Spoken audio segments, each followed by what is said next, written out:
Hey YouTube, Manpants here, coming at you with another Dark Souls 2 video. This time we're going to be going over how to do Royal Sorcerer Navlaan's quest chain without killing any of the NPCs required by him. Now I'm going to start by explaining exactly how Royal Sorcerer Navlaan works. Basically you can encounter him 4 different ways. 2 different ways if you're alive, and 2 different ways if you're hollowed. If you're human when you first speak to Navlaan, you will encounter him sane. However, if you speak to him while hollowed, you'll encounter him insane. If Navlaan is alive and captive, he'll tell you to leave him alone. If he's alive and released, he will warn you about what you've done and make his wares available to you. If you are hollow and Navlaan is captive, he will begin his assassination questline, requesting that you kill NPCs of his choosing. And finally, if you release Navlaan while you're hollow and then speak to him, he will tell you that you are the person he wants to kill, and he will invade you for the rest of the game in every area he can. The first person he wants you to kill is Laddersmith Gilligan. Getting Laddersmith Gilligan's item is relatively simple. All you need to do is have enough souls and purchase the ladder miniature from his inventory. Bring Navlaan the miniature and he will reward you with the Dispelling Ring and give you your next mark, being Cartographer Kale. Now believe it or not, Kale is actually the hardest to get his item without killing him. Navlaan requests that you bring him his helmet. Now killing Kale and getting his helmet would be simple, but since we can't kill him, we have to actually complete his quest chain and complete 8 separate events. Doing so will not only grant you the achievement, but the armor set that we need to complete this part of the quest. The 8 things you need to do are defeat the last giant, defeat the lost sinner, defeat the old Iron King, defeat the Rotten, defeat the Duke's Dear Freyja, obtain the King's Ring, obtain the Ashen Mist Heart from the Ancient Dragon, and defeat Nashandra.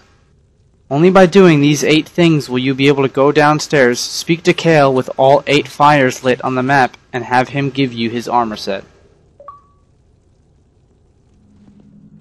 Now your third target, while not exactly hard to obtain, is actually the most annoying, considering that it requires that you have your stats in certain places. Navlaan requests that you kill Falcon the Hexer. Now if you don't remember who that is the dark magic merchant right before the first bonfire in the Huntsman's Copse. He requests that you bring back his peculiar staff, the Sunset Staff. The problem with this is to obtain this staff without killing Falcon the Hexer, you must have at least 20 faith and 20 intelligence, otherwise he will not give it to you. Now here you have a few options. 1. You can use 2 soul vessels to reallocate your stats twice, once to get the required stats to get the staff, and then back to whatever stats you want. You can also choose to revolve your character around this decision by making a faith intelligence build. Or finally, you can just choose to kill Falcon the Hexer because he is actually pretty much useless to you, seeing as you don't have a whole lot of faith or intelligence to begin with. The only real downside here is he's the only merchant in the whole game that has an infinite supply of dark pine resin. If you want his armor set still, you can purchase it from the hag merchant.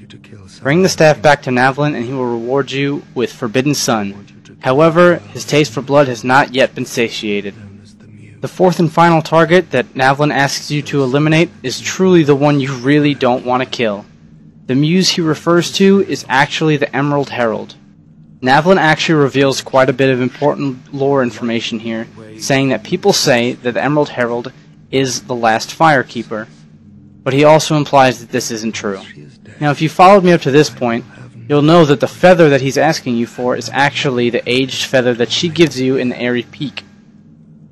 Since we've already done the Cartographer Kale quest, we've already passed that point in the game, and you'll probably already have the feather. Now luckily for you, the items that he requests from you, he only asks for as proof. Showing him the feather will not lose it for you, because the feather is actually an unlimited source of Homeward Bones.